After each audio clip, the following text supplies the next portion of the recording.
Hello, everyone. Hope everyone's having a good Wednesday. We're going to talk a little bit today about this idea of knowledge and wisdom. There's a couple of scriptures I'd like to start with, and this is a pretty well known one. This is Proverbs chapter 1, verse 7. It says, "The fear of the Lord is the beginning of knowledge, and fools despise wisdom and instruction." I think it's pretty good, pretty relevant, especially for my life. I know that sometimes I am a fool because I don't take constructive criticism too well. I think most people don't take constructive criticism too well. It goes back to our insecurities. No one likes to think of themselves as already not competent enough at what they're doing. They like to say, "Oh, I didn't need your input," or "I didn't need your advice," or "I was doing fine without you." Or, because anytime someone recommends something, it's easy to hear it come across well. Here's a way, you're doing it wrong, here's a better way to do it. And sometimes that's what's being said, and there's no sugarcoating it, it's just the truth. We don't always do things the right way, we don't always do things the best way. Sometimes people have come before us and they know better ways to go about what we're doing. Think about getting a new job and learning from those who have been before you, from those who have kind of walked the walk and talked the talk for a long time. And it would kind of be foolish or silly to think that you knew more than them when you've been doing the job for, 5 minutes. In that same way, your faith walk can be looked at in the same light. There's a lot to be learned from those who have been there and done that. There's a lot to be said for the people who came before us and paved the way. I mean, they've burnt their hand on the stove before. They've gone through a lot of the same encounters that you've gone through, the same temptations. And yet the world is different now, for a young person than it was, 20, 30, even 10 years ago. But when your parents were kids, their world was changing too. They were being faced with new issues, new things, new challenges, just like you were. And, not all challenges are the same, but there's people who came before you who faced even greater challenges than we face today. Think about those who graduated and were drafted straight into war. I mean, there's a lot to be learned from the generations that came before us. And the scripture says, "The fear of the Lord is the beginning of knowledge." And I think that is really smart because it's like a respect for God in knowing that you don't know it all. It's your acknowledgement of the lack of your knowledge, your respect for the knowledge giver, for the ultimate absolute in the world that lets you know that you're ready to learn. Right? It's that admittance of how little you have. And you might hear people say it, and it's really true, that the more I know, the less I realize I know. As we experience the world around us, as we're opened up to new things, we really see how little we really do know about the world that we live in.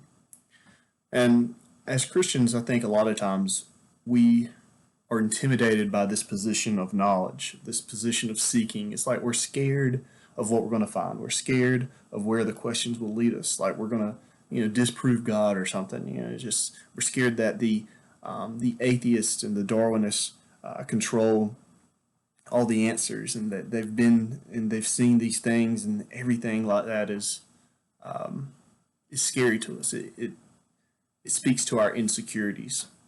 And instead, we should be brave on that forefront.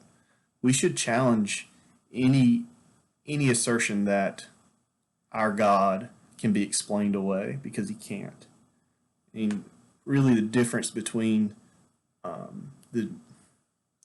the Darwinists, and the atheists, and all those ists out there, is they believe that the world runs from a bottom up model.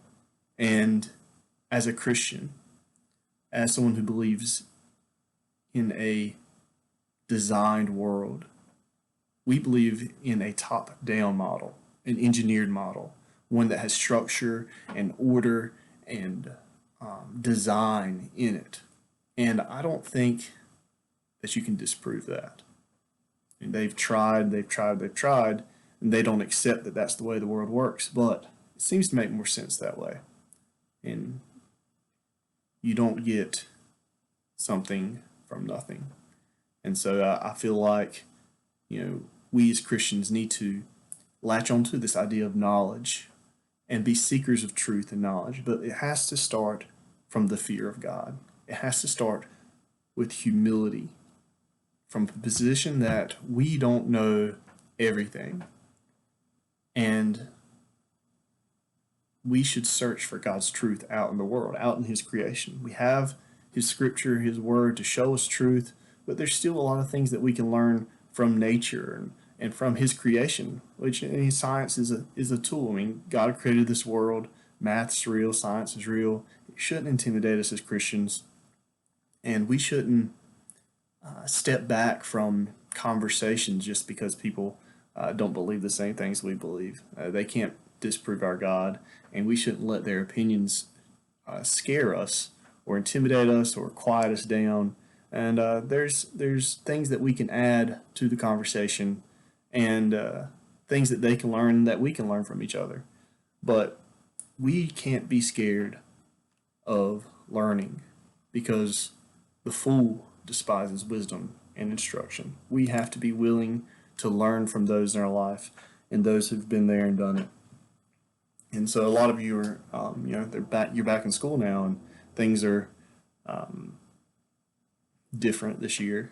School doesn't look the same maybe, or your schedule's not the same. And it's really easy when you get in these situations to start to despise instruction and to start to despise that knowledge. But it's really to your own detriment. And it's important that you focus on how good school is for you and how many doors it opens up, how many opportunities it does. Because if you don't, you'll regret it. And if you don't start fostering those habits and those patterns of learning and growing, you'll grow up to be someone who isn't motivated, who doesn't adapt well to change. And life is change. We have to be ready to roll with the punches and to show ourselves competent, to be the best that we can be, and not just, not for ambition's sake necessarily. Not that ambition's, by itself a terrible thing, but for God's sake, because we are called by Him to do the best job possible. We want to be able to use the tools at our disposal to the best of our abilities. But keep everyone in your prayers, all of our leaders, everyone who's suffering, especially from this pandemic that's going on around the world. There's a lot of prayers on the prayer list. And just pray for our country. It's kind of being torn asunder from different sides, and we definitely need some peace. But we don't need to forget our standards and our values, and we need to stand up for what we believe in. But I hope everyone's having a good day, and God bless you.